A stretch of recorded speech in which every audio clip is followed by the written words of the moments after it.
আসসালামু আলাইকুম, সবাই কেমন আছেন? আশা করি ভালো আছেন। তো গতকাল রাতে একটা ভিডিও বানিয়েছিলাম যেখানে দেখিয়েছিলাম যে আমার একটা অসুস্থ মাছ আলাদা করে দিয়েছি। তো এটা আহ, এখনও অসুস্থই আছে হালকা। আর এই সাইডে দুইটা মা মাছ আলাদা করে দিয়েছিলাম। তো এর ভিতরে একটা মা মাছ মারা গিয়েছে। আসলে এটা কী জন্য মারা গেছে এখন আমি বুঝে উঠতে পারিনি। তবে অবশ্যই জানা মাত্র আপনাদের আপডেট ভিডিও দিয়ে জানিয়ে দিব এটা কী কারণে হয়েছে। তো এই হলো অবস্থা। এই সাইডে মোটামুটি সব কিছু ঠিকঠাক আছে। ও ও আর একটা আপডেট জানানোর ছিল।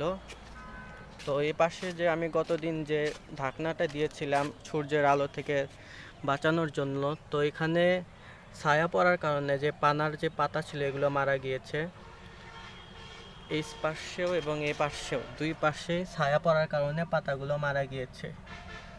তো আপাতত আমি এই ঢাকনা দেওয়া বন্ধ করে দিয়েছি, শুধুমাত্র এই নেট দিয়ে ঢাকনাটা দেই এবং ওই ঢাকনাগুলোকে পাশে দিয়েছি যাতে সূর্যের আলো সরাসরি হাউজের উপরে না পড়ে।